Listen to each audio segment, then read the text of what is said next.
नमस्कार साथियों, केशव सिंह वॉइस में आप सभी का स्वागत है।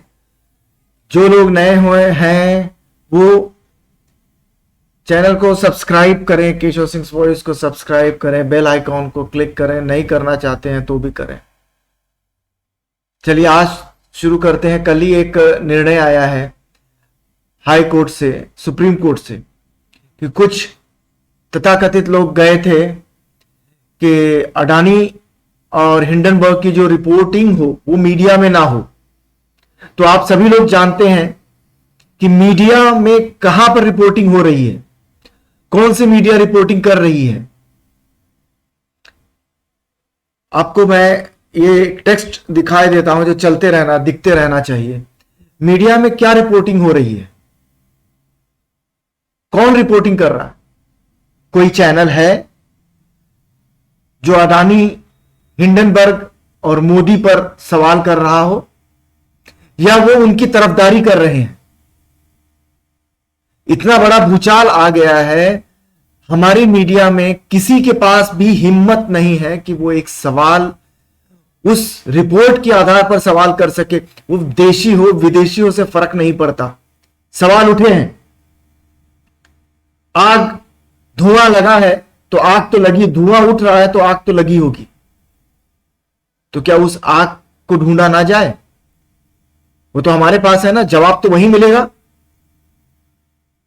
और वो उनको बचाने के चक्कर में पड़े हुए हैं हमारी मीडिया। तो फिर किस मीडिया के ऊपर रोक लगाने की बात चल रही थी? दोस्तों, मित्रों, ये बात चल रही थी सोशल मीडिया पर। जो कुछ गिने चुने फ्रीलांसर पत्रकार हैं जो इसे जोर शोर से उठा रहे हैं, उन पर रोक लगाने की बात थी। और बहुत शर्म की बात है कि आज हमारे देश की जो पत्रकारिता है वो रसातल में जा चुकी है। एक भी डिबेट आप निकाल कर देख लीजिए कि जो अडानी के विपक्ष में हो। जो एंकर बैठा होता है वो तो सरकारी प्रवक्ता होता है, वो सरकार के लिए बैठा होता है। और जो दो लोग लाए गए होते हैं वो आपस में लड़ते झगड़ते हैं। तो इस तरह से तो इस देश की पत्रकारिता चल रही है। तो पत्रकारिता के नाम पर, तो टीवी चैनल के नाम पर तो ये एक भद्दा मजाक है, जिसे मनोहर श्याम जोशी ने कहा था बुद्धू बक्सा। तो वो अब जो जाके ये चरितार्थ हो रही है ये शब्दावली, क्योंकि देश के लोगों को सही चीज ना बताना, जो करोड़ों लोगों तक ये बातें ये दूरदर्शन से, टीवी के माध्यम से पहुंच सकती हैं, वो हम नहीं पहुंचा रहे हैं। हम उस बात को पहुंचा रहे हैं, वो नैरेटिव पहुंचा रहे हैं। आज अगर गौतम अडानी सही होते तो अब तक उनके स्टॉक्स की यह हालत ना होती। आज एक बार गिरता है, एक दिन गिरेगा, 2 दिन गिरेगा, 3 दिन, लगातार 20 सत्र से गिरते चले आ रहा है। तो कहीं तो दाल में काला है या पूरी दाल ही काली है? तो इस बात को समझना पड़ेगा।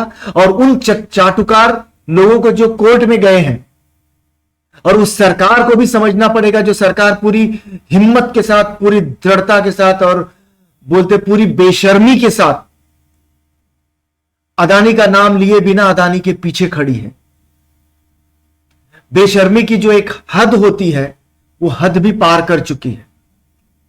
अगर किसी के ऊपर इतने बड़े आक्षेप लग रहे हैं, उसके बावजूद अगर अभी तक हमारी कोई भी जांच एजेंसी सक्रिय नहीं है, यही अगर कोई दूसरा कोई होता तो फिर देखते। विपक्ष में अगर कोई नेता या विपक्ष का कोई नेता होता तो उसे क्या कर दिया गया होता। एक गायक ने क्या गाना क्या गा दिया, पुलिस उसके पास नोटिस लेके पहुंच गई।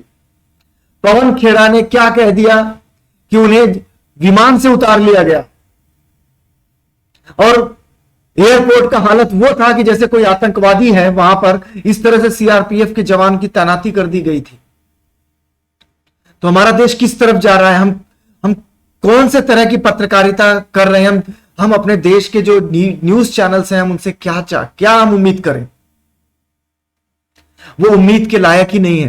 कल को अगर कांग्रेस की सरकार आएगी तो ये कांग्रेस की चाटुकारिता करेंगे।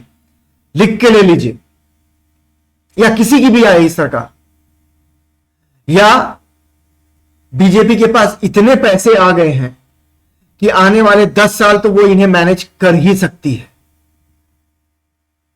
ये वो पत्रकारिता नहीं करेंगे जो पत्रकारिता का जो एक वसूल होता है, एक उसूल होता है। सारे उसूलों को तो इन लोगों ने ताक पर रख दिया है। सवाल इनके पास है, लेकिन वो विपक्ष के लिए है।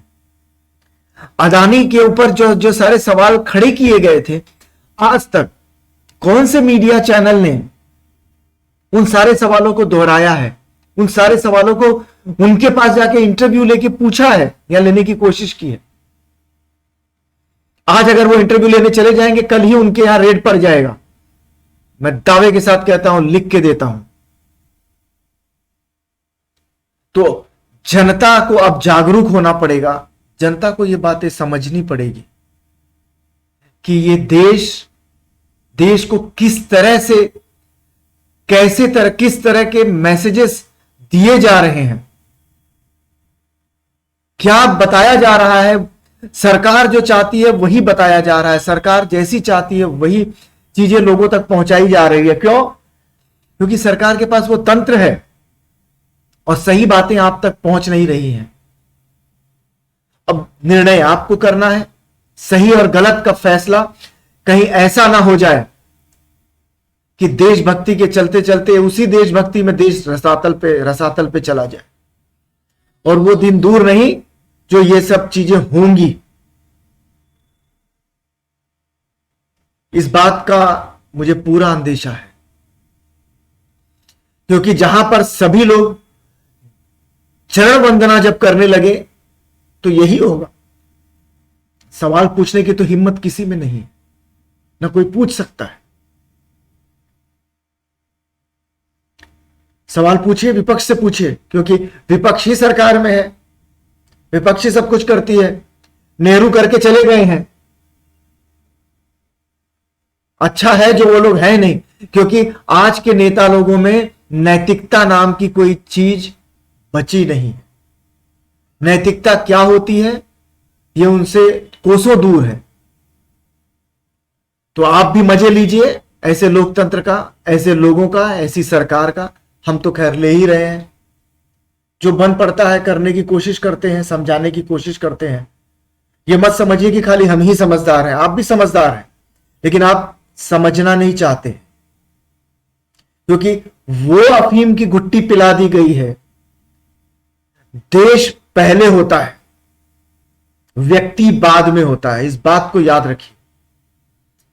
हम कल रहे ना रहे, व्यक्ति रहे ना रहे, देश कल भी था, आज है और कल भी रहेगा, लेकिन कल हम रहेंगे नहीं, ये तो तय है। तो आपको समझना है कि आप देश को क्या देना चाहते हैं, आप देश को क्या कहना चाहते हैं, आने वाली पीढ़ी के लिए आप क्या छोड़ के जाना चाहते हैं, या हम क्या छोड़ के जाना चाहते हैं। धन्यवाद।